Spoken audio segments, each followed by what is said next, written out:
Hallo, mein Name ist Ross Hauser vom Hauser Neck Center, Nackencenter in Florida, Fort Myers.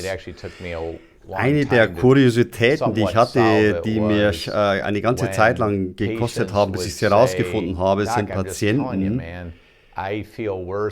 die sich schlechter fühlen, wenn sie sich hinlegen. Oder wenn ich nachts aufstehen muss, dann fühle ich einfach echt schrecklich, fühle ich mich schrecklich.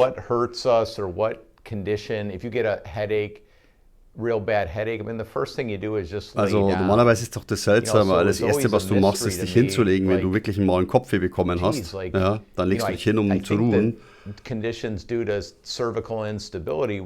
bei Instabilität der oberen Halswirbelsäule ist es doch auch so, dass du dich erst hinlegst, wenn du irgendwie Schmerzen hast oder Symptome hast. Also die meisten, denen geht es besser, wenn sie sich hinlegen.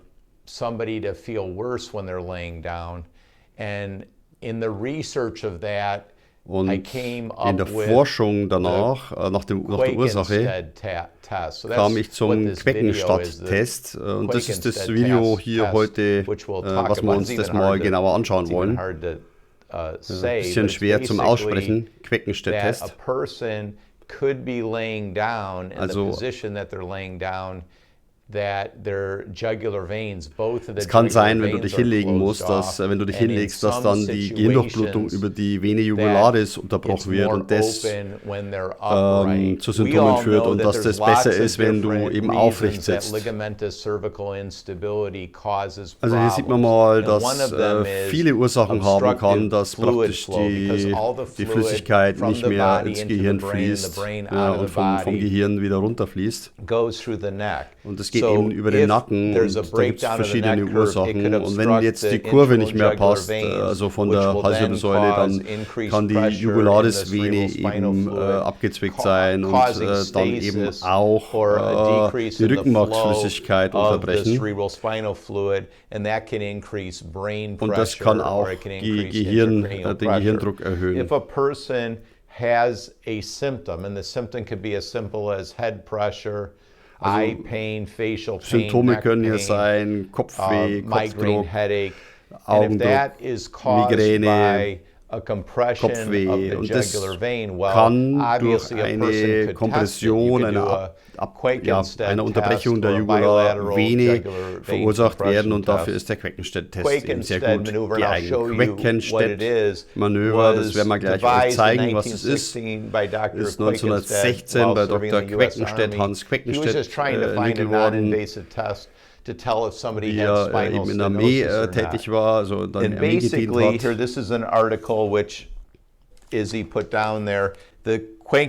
Ja, also die Studien bei den Queckenstedt-Tests haben ihm gezeigt, dass bei einem beidseitigen Abdrücken der Jugularvene die Rückenmarksflüssigkeit um 30% reduziert wird.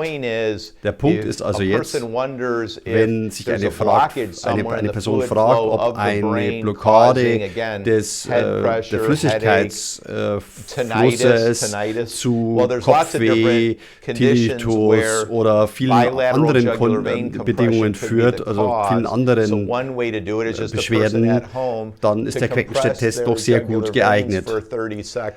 Ja, du kannst es also sehr gut selber testen, indem du das mal 30 Sekunden die Jugularvene abdrückst und dann schaust, ob die Symptome größer werden. Also wenn die Jugularvene eben nicht wirklich das Gehirn auch nachts ausspült, also dann kann sich das Gehirn nachts nicht erholen, regenerieren und auch die Schadstoffe ausscheiden.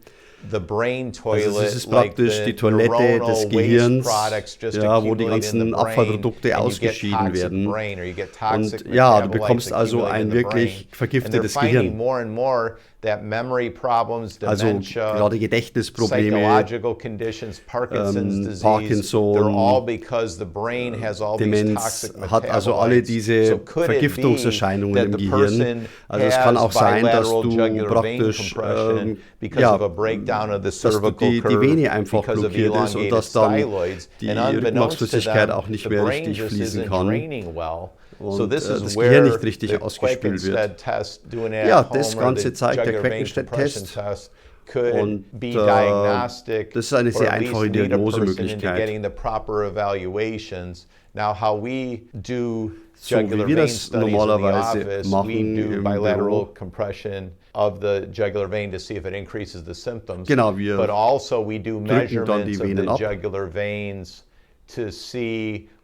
Aber wir schauen auch mit Ultraschall, ob die Jugularvene zu ist, wie groß die ist, wenn sie sich hinlegt. Das können wir mit Ultraschall sehr gut machen.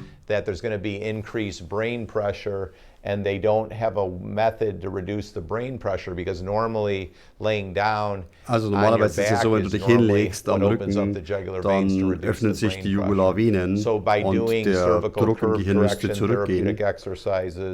Also wenn du dich in einer besonderen Position legst oder die Kurve korrigierst, also die Kurve korrigierst der HWS, dann sollte das besser werden. Also ich selber habe einen Igel, ein Styloid an der rechten Seite und muss eher auf der linken Seite liegen, damit ich klar bleibe im Kopf und vernebeltes Gehirn zu haben. Ich zeige euch jetzt mal an mir, wie ich den Queckenstedt-Test bei mir mache.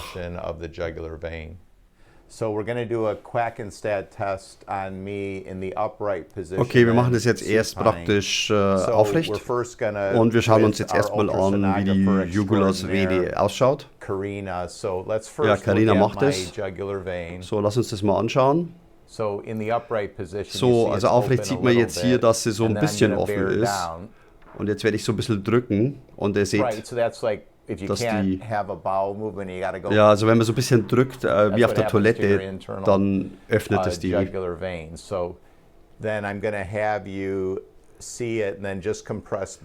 Genau, und jetzt schaust du das mal an und du drückst es jetzt, drückst dann die Vene ab. Also 30 Sekunden kann man das machen. Und man schaut nur, bekomme ich Symptome.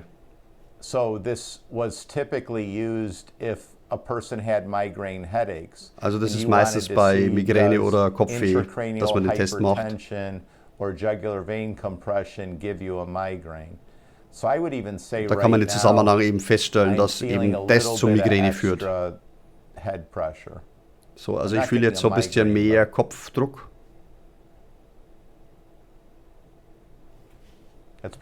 So, das müssten eigentlich jetzt 30 Sekunden sein. Nochmal 5, no, sie ist so genau. Okay, das. Also auch wenn du jetzt Rückenschmerzen hast, mach diese 30 Sekunden. Wenn du eine Kompression der Jugularvene hast, kann eben der Druck in den Rückenmark praktisch abflauen und du kannst also dann eine Verbindung herstellen. Also wenn du jetzt Augenschmerzen hast und hast Augendruck und du bekommst eben, wenn du das abdrückst, ja, Augenschmerzen, Druck, dann weißt du schon mal, dass da eine Verbindung bist, dann hast du einen Ansatzpunkt. Ja, also Teil der Heilung wird es sein, hier die Halswirbelsäule zu korrigieren, also die Kurve oder vielleicht die Bänder.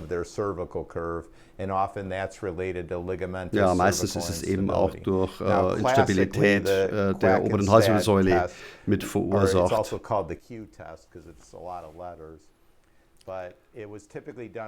Also normalerweise wird es im Liegen gemacht. Also wenn du jetzt Probleme hast, wenn du liegst, ja, oder wachst auf mit Kopfschmerzen, dann ist das der ideale Test für dich zu prüfen, ob es da eine Verbindung gibt. Du brauchst nur ein bisschen Druck drauf geben. Und die Jugularvene ist sehr nah an der Halsschlagader. Also du füllst die Halsschlagader sehr schnell und dann ein bisschen daneben. Also du brauchst nicht so viel Druck. Und wenn das die Symptome erhöht, bei mir zum Beispiel hatte ich ein bisschen mehr Kopfdruck, also habe ich noch ein bisschen Arbeit zu tun, an meiner Kurve zu arbeiten. Und für euch legt sich jetzt hin, hier nochmal die Werbung, wir haben ja Videos schon gemacht zur Kurvenkorrektur, er sagt also hier auch nochmal, wie wichtig das ist. und schaut hier nochmal auf dem Kanal die Videos an. Ich empfehle hier das mit dem Dr. Brian Hutchison, der hat ja für den Hauser gearbeitet auch, hat sich jetzt selbstständig gemacht und wir haben hier ein Video in Englisch und in Deutsch und auch ein Expertengespräch mit dem Jonas. Wir machen ja praktisch gemeinsam gerade die Korrektur der Wirbelsäule und das ist sehr, sehr wichtig. Das stellt ihr hier auch nochmal heraus. Also definitiv habe ich mehr Kopfdruck gemerkt. Also er hat die letzten Tage sehr viel geschrieben, so da war er einfach mit dem Kopf nach unten und das ist einfach nicht optimal, das weiß er selbst. Da kann er eigentlich nicht immer die ideale Position haben von der Haltung und das merkt man jetzt praktisch, dass das Schreiben da die Tage schon wieder seine Wirbelsäule ein bisschen verändert hat. Also wenn ihr Probleme habt, Gesichtsprobleme, Rückenprobleme, Kopfdruck, Migräne, und dann kann man einen Test eben sehr gut machen, das ist der Queckenstedt-Test, um zu schauen, gibt es einen Zusammenhang zwischen der Durchblutung der Jugularvene und den Symptomen. Und wenn du eben Symptome bekommst, während du den Test machst, ist da definitiv eine Verbindung. Part of the pathophysiology or the cause of the symptom is actually compression of your internal jugular vein.